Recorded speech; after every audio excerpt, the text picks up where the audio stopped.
Season 2 bab ke-207. Rendra tidak sabar menunggu semua saudara dan teman-temannya selesai makan. Dia tak sabar ingin mendengar keputusan Keke. Dia melihat Keke duduk menjauh darinya. Apa ini adalah pertanda kalau Keke masih meragukannya?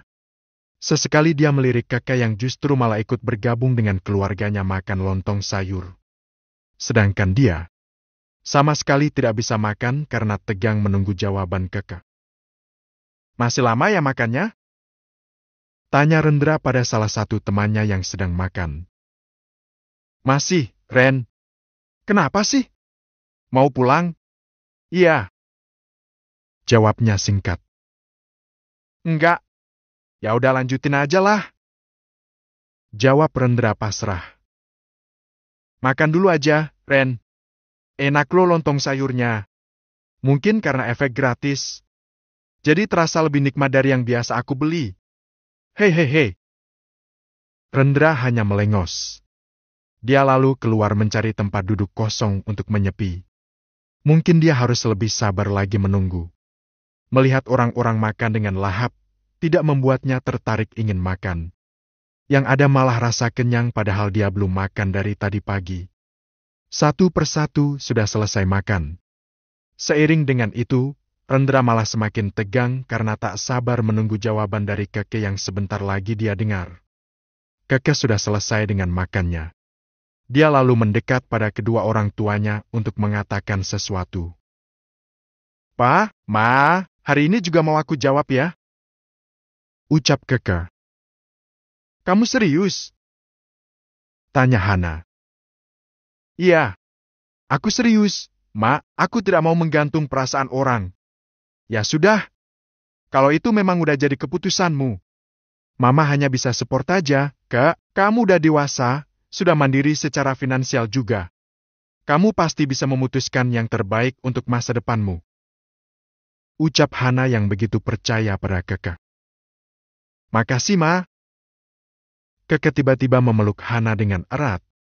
Dia jadi ingat semua yang sudah dia lalui bersama mamanya. Hidup yang sangat berat. Hidup yang penuh dengan lika-liku. "Kamu mau jawab sekarang, Kak?" tanya Yos. "Ya, Pa, tapi nunggu semua selesai makan aja. Itu masih ada beberapa yang belum selesai," ucap Keke. Keke kembali memikirkan keputusannya. Dan di saat itu, dia tak sengaja melihat Aska yang berdiri di dekat pintu. Aska juga melihatnya. Tapi kemudian sengaja pergi untuk menghindar. Keke pernah punya perasaan pada Aska. Tapi ternyata perasaan itu meluap begitu saja. Entah kemana perginya. Karena sekarang dia tidak merasakan apa-apa. Setelah beberapa menit menunggu, akhirnya semua tamu sudah selesai dengan acara makan lontong sayurnya. Jantung Keke rasanya berdetak kencang saat tiba waktunya dia harus menjawab lamaran Rendra saat ini juga. "Terima kasih ya Pak Yos atas jamuannya. Enak sekali lo lontong sayurnya," ucap pengacara keluarga Rendra. "Alhamdulillah kalau pada suka.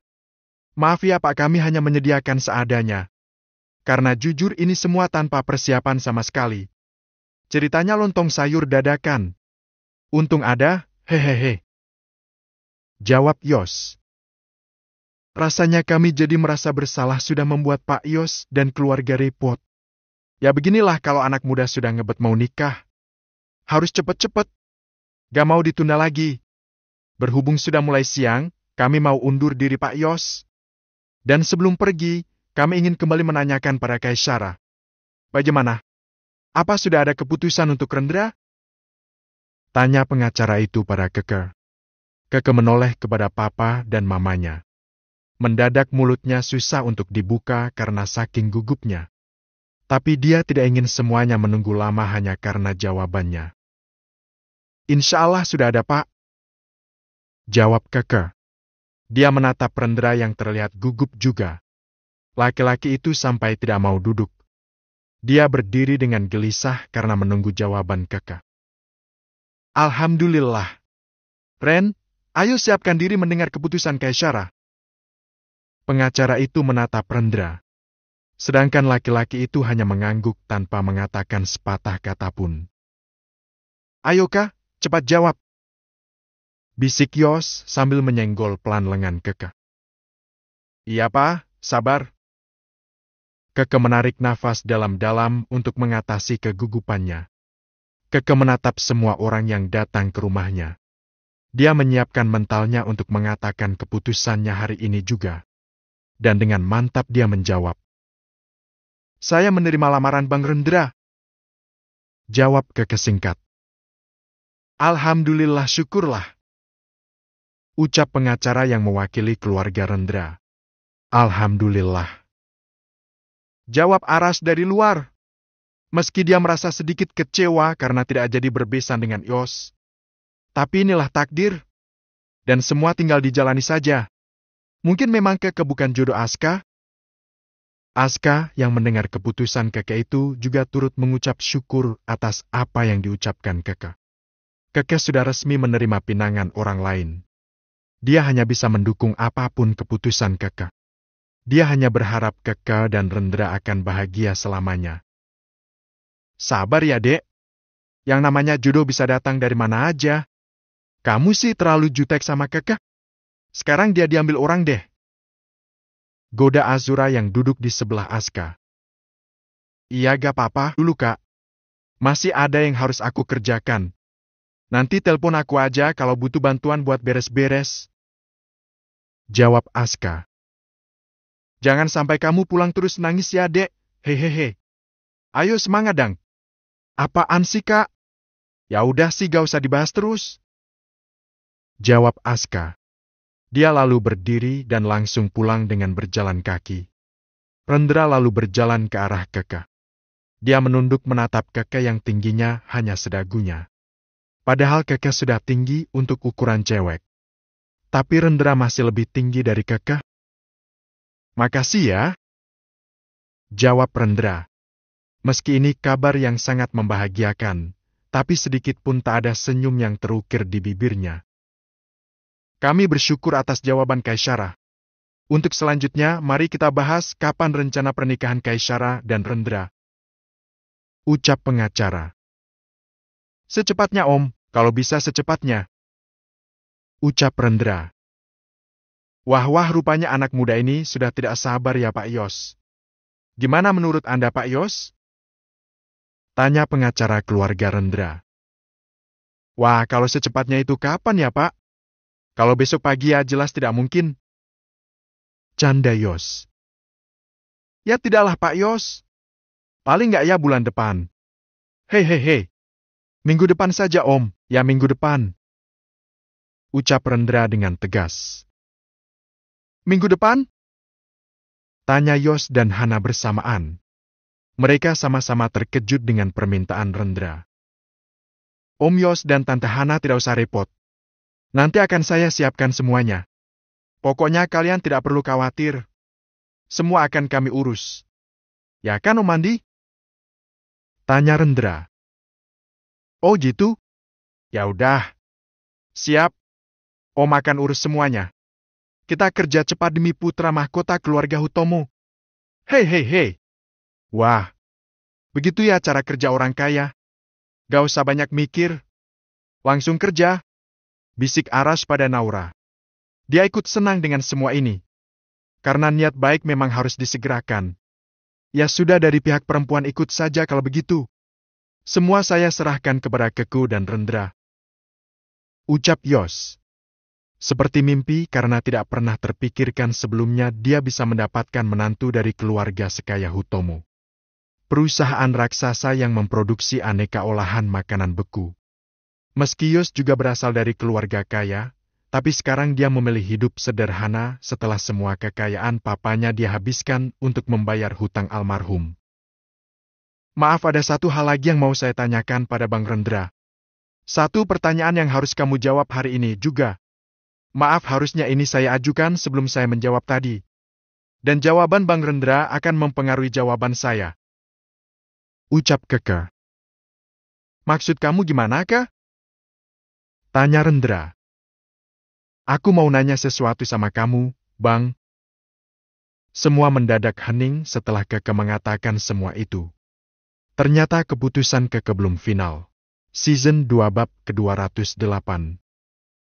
Rendra dan para tamu yang hadir terkejut dengan ucapan Keke. Apalagi yang menjadi pertanyaan Keke selanjutnya sampai bisa mempengaruhi keputusannya nanti. Mau tetap diterima atau ditolak? Mau tanya apa lagi, Ke? Kenapa gak dari tadi nanyanya? Tanya Yos. Baru ingat sekarang, Pak? Jawab Keke. Gak apa-apa nanya aja, Ke. Apa yang mau kamu yang tanyain? Tanya Rendra. Sedikitpun dia tidak marah dengan ucapan Keke. Bang, aku mau nanya. Gimana dengan usahaku setelah kita nanti menikah? Apa aku masih diizinkan untuk jualan? Tanya Keke. Rendra tertegun. Dia diam beberapa saat sambil berpikir. Lalu mulai bicara dari hati. Itu terserah kamu. Kalau kamu mau tetap jualan silakan. Mau jadi ibu rumah tangga juga silakan. Beneran? Aku juga ingin membantu suamiku. Kamu salah. Kalau kamu mau tetap jualan, itu bukan karena kamu mau membantu perekonomian keluarga. Tapi karena kamu ingin berkarya. Ekonomi keluarga adalah tanggung jawab suami. Ucap Rendra dengan tegas. Gitu ya? Keke menatap kagum pada Rendra yang sangat memahami isi hatinya. Dia sebenarnya sudah tahu. Karena selama kerja di tempatnya, Rendra selalu mampu memahami dirinya. Gimana, Kak? Kamu sudah puas dengan jawaban Rendra? Intinya Rendra mengizinkan kamu tetap jualannya kan, Ren? Tanya Yos. Benar, Pak. Semua bisa dibicarakan. Ucap Rendra. Sekarang terserah sama kamu, Kak. Kamu mau tetap menerima atau menolak? Maaf Bang kalau aku harus menanyakan hal itu. Karena dari kecil aku sudah terbiasa berusaha, kerja keras dengan mamaku. Jadi kalau aku tiba-tiba disuruh diam, tidak bekerja, aku tidak bisa. Ucap Keke. Iya, aku mengerti. Jawab Rendra. Mamanya Rendra justru berpikiran lain. Dia nampak kurang suka dengan pertanyaan Keke. Tapi dia hanya diam. Jadi gimana, Kak? Mau tetap menerima lamaran Abang Rendra? Tanya Yos. Iya, Pak. Ucap Keke sambil menatap Rendra. Dan momen langka pun terjadi. Rendra tersenyum pada Keke meski senyumnya setipis tisu. Berarti sudah fix ya? Semua sudah dibicarakan dari awal. Biar sama-sama enak. Untuk selanjutnya kita akan mengurus persiapan pernikahan Keke dan Rendra. Kita berdoa semoga semua berjalan dengan lancar sesuai harapan kita semua. Ucap pengacara keluarga Rendra. Setelah semua sepakat dan pertemuan selesai, keluarga Rendra undur diri. Arash dan Naura buru-buru mengambil oleh-oleh yang akan diberikan untuk keluarga Rendra sebagai balasan. Hanya kardus-kardus tanpa hiasan karena semua serba mendadak. Maaf kalau kurang estetik ya Pak, Bu. Ucap Aras saat memberikan oleh-oleh pada keluarga Rendra. Tidak apa-apa Pak. Yang penting isinya. Kita dikasih mentahnya juga gak apa-apa kok. Hei. Maaf hanya bercanda Pak. Ucap pengacara. Wah ketemu orang yang sefrekuensi ternyata. Nggak apa-apa Pak. Saya juga suka bercanda kok. Silakan. Iya Pak. Wah terima kasih banyak ya atas oleh-olehnya. Kita malah jadi ngerepotin ke keluarga. Kurang lebihnya saya minta maaf ya Pak pengacara. Ucap Yos. Ini sih udah kelebihan Pak Yos. Hei. Makasih. Kalau begitu kami pamit. Kami akan melanjutkan perjalanan. Sama-sama Pak. Makasih atas semua oleh-olehnya. Ucap Yos. Dia lalu mengantar para tamu ke depan. Dan setelah itu mereka pulang. Alhamdulillah kelar juga. Ucap Yos yang dari tadi merasa tegang karena baru pertama merasakan menjadi orang tua yang anaknya dilamar. Kak, kamu beneran udah yakin kan? Tanya Hana. Iya Ma, insya Allah yakin. Bang Rendra orangnya baik banget. Dia juga dewasa. Aku merasa aman dan nyaman aja kalau sama dia. Ucap Keke sambil tersenyum. Dia jadi tidak sabar menunggu harinya. Wah, Keke sebentar lagi mau jadi anggota keluarga Hutomo. Keluarga kaya Yui. Ucap Arash. Emang kamu bukan anak orang kaya, Rush? Tanya Yos. Itu dulu, Yos. Sekarang aku masih merintis lagi. Belum bisa sekaya opa dan papaku. Tapi ya bersyukurlah sudah bisa di posisi ini. Kenapa dulu kamu gak milih melanjutkan usaha Papa Indra aja? Kayak Rendra. Lah terus kenapa kamu gak milih ngelanjutin usaha papamu? Tanya Arash pada Yos. Ya kan udah bangkrut. Gimana sih? Apa yang mau dilanjutin? Lo tahu sendiri waktu gue lunasin semua hutang almarhum bokap gue. Berapa sisanya? Udah. Kalian ini tambah tua tambah kayak anak kecil aja. Berantem gak jelas. Ucap Hana. Hei. Bener Mbak Hana? Emang kok? Mereka semakin kesini semakin gemesin. Kayak anak kecil aja. Naura turut menimpali ucapan Hana. Ya makanya. Heran deh. Sekarang kita pikirin gimana proses pernikahan Keku dan Rendra nanti, Pak. Kita harus nyiapin apa aja? Gak mungkin kan kita hanya duduk diam menunggu pemberian keluarga Rendra? Kita juga harus usaha sendiri. Apa yang harus disiapkan? Ucap Hana. Gampang, Han. Gak usah dipikirin. Kita serahin aja sama Mario teman kita yang juga ngurus pernikahan kalian dulu. Semua pasti bereslah sama dia. Ucap Arash. Oh gitu ya, Rash. Ya deh gak apa-apa. Soalnya aku pasti repot. Kan ada bayi. Jadi kita pakai jasa Mario aja untuk mengatur semuanya. Untuk make-upnya juga ada adik iparnya Adisti yang make-upin kamu dulu, Han. Ucap Arash. Ya kok dia lagi? Gerutu Naura. Apaan sih, Bun? Kira-kira aku dikasih harga lebih miring lagi gak ya? Lumayan kan untungnya jadi lebih gede. Hei. Ucap Yos. Bisnis is bisnis, Yos. Gimana sih? Iya tahu. Bercanda, bro. Mereka lalu membersihkan area ruang tamu dan teras yang lumayan kotor setelah menerima banyak tamu tadi. Saat sedang membersihkan, datanglah seseorang menemui Arash. Maaf Pak, ini tagihannya belum dibayar. Ucap si bapak yang ternyata penjual lontong sayur. Ya Allah, belum dibayar ya Pak? Gimana sih, Rush? Ucap Yos. Lah gimana ceritanya? Kan Alu yang punya hajat. Masa gue juga yang bayar? Bentar. Ucap Arash. Dia lalu merogoh sakunya. Dia mencari benda di sana, lalu diberikan pada Yos juga. Apalagi ini? Total belanjaan buat oleh-oleh tadi. Ayo dibayar semua. Ucap Arash sambil menyerahkan kertas truk pembelian berbagai macam kue tadi pada Yos. Yos langsung melotot saat melihat total belanjaan dia hari ini. Season 2 bab ke-209. Setelah acara lamaran selesai dan diakhiri dengan diterimanya lamaran Rendra, kini lelaki itu sibuk mempersiapkan pernikahan. Dari keluarga besar Hutomo tidak ada yang tahu. Hanya keluarga dari pihak ibunya saja yang tahu. Karena ini memang dirahasiakan dari Satrio sampai hari-hari pernikahan mereka. Rencananya semua acara dipusatkan di rumah mempelai wanita. Di rumahnya tidak ada sama sekali acara. Mungkin ini lebih baik, Ma, daripada Kak Tiwayo mengacaukan semuanya. Ucap Rendra yang malam itu berdiskusi panjang dengan ibunya. Tapi pernikahan itu kan harus disebarluaskan, Rendra. Jangan seperti Mama dulu. Pernikahan yang disembunyikan hanya karena almarhum papamu gak mau istri pertamanya tahu. Dan itu menyakitkan, Ren. Ucap mamanya Rendra. Ya aku tahu, Mah, tapi kalau Kak Tiwayo sampai tahu, bisa bahaya.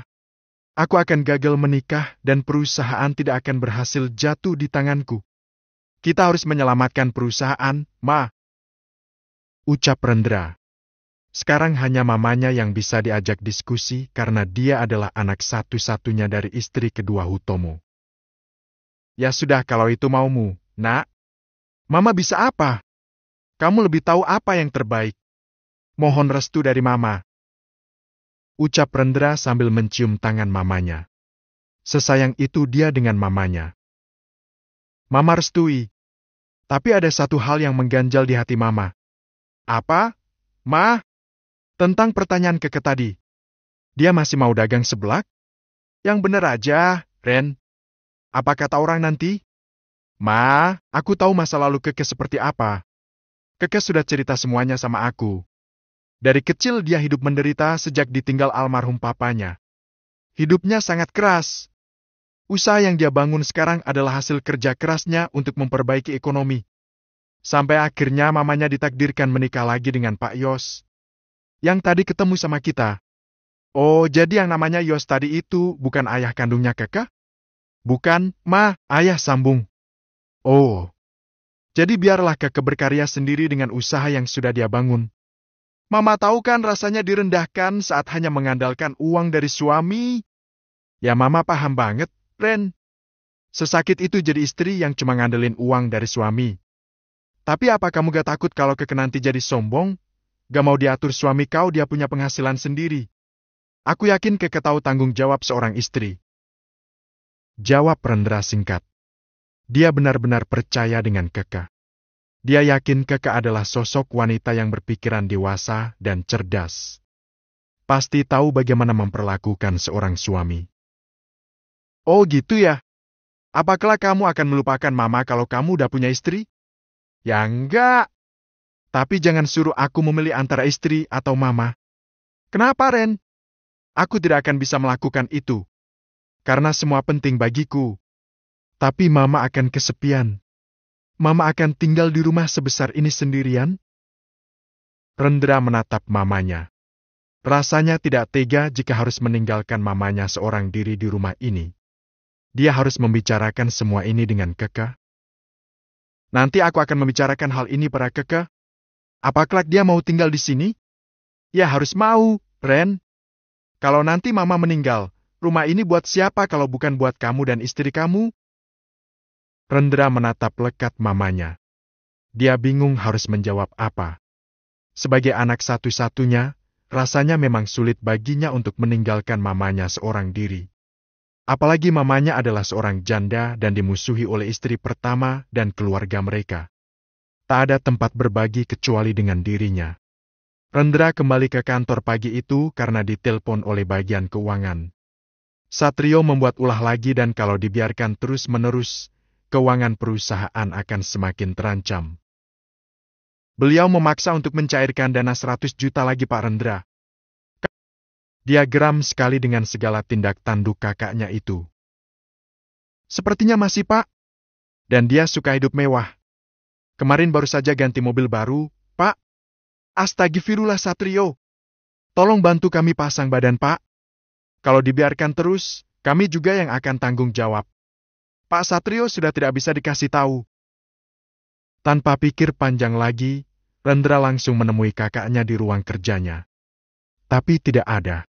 Dia bertanya ke beberapa karyawan, tak ada yang tahu dia kemana. Kemana perginya? Rendra berdiri di depan ruangan Satrio sambil berpikir kemana dia mencari Satrio. Beberapa saat kemudian, terdengar suara derap langkah seseorang yang semakin lama semakin mendekat. Rendra langsung menatap seseorang itu dengan tajam. Rasanya kepalan tangannya ingin segera dia hantamkan ke wajah orang itu. Ngapain berdiri di depan ruanganku? Mau ngerebut ya? Oh ya lupa. Kamu kan udah gak punya ruangan lagi sekarang. Orang itu tersenyum sinis pada Rendra. Kak, apa kamu gak pernah mikir kalau apa yang kamu lakukan itu bisa menghancurkan perusahaan? Kalau perusahaan ini bangkrut, apa kamu masih bisa hidup enak seperti ini? Siapa bilang perusahaan ini bangkrut? Gak akan bangkrut. Orang itu yang tak lain adalah Satrio, berusaha masuk ke dalam ruangannya tapi dihadang oleh Rendra. Ha, minggir! Bentak Satrio. Enggak, Gak akan. Jangan pernah pakai uang perusahaan lagi untuk kepentingan pribadimu. Kamu kan udah dapat gaji dari perusahaan, Kak. Ya itu yang kamu pakai. Bukan malah ambil uang perusahaan. Ucap Rendra dengan penuh penekanan. Tahu dari mana kamu? Dari bagian keuangan. Itu yang bokap gue. Terserah mau gue gunain buat apa. Uangnya juga masih banyak. Tenang aja. Kenapa? Lo ngiri? Gak bisa gunain uang seperti gue. Hahaha. Mimpi. Bentak Satrio. Dia lalu mendorong Rendra dengan keras sampai membentur pintu. Rendra tidak melawan karena dia selalu ingat pesan almarhum ayahnya. Jangan pernah bertengkar dengan saudara. Kalau saja papanya masih hidup, apa beliau masih bisa berkata seperti itu? Sedangkan beberapa kali nyawanya terancam karena kearoganan seorang Satrio. Aku gak akan biarin kakak ambil uang lagi. Gak akan, Kak. Nyiri tanda tak mampu. Ucap Satrio. Dia lalu duduk di atas kursi putarnya. Menatap sinis pada Rendra. Sebentar lagi, kamu gak akan bisa tersenyum seperti itu, Kak. Entah apa jadinya kalau kamu sampai kehilangan posisimu sekarang. Lihat saja nanti. Aku gak akan tinggal diam. Sementara ini akan mengalah lebih dulu sampai waktu itu tiba, Rendra langsung pergi. Dia memilih mengalahkan Satrio dengan cara yang elegan. Dia tak sabar ingin melihat seperti apa Satrio jika posisinya dibalik nanti. Rendra bingung harus melakukan apa lagi setelah pulang dari kantor. Dia gabut. Semua urusan pernikahan juga sudah dipegang oleh pengacaranya. Mau ngapain? Kerja di tempat Keke juga masih lama. Gumam Rendra. Beberapa saat kemudian, dia mendapat telepon dari mamanya. Mamanya itu menelpon sambil menangis. Setelah itu Rendra langsung pulang. Season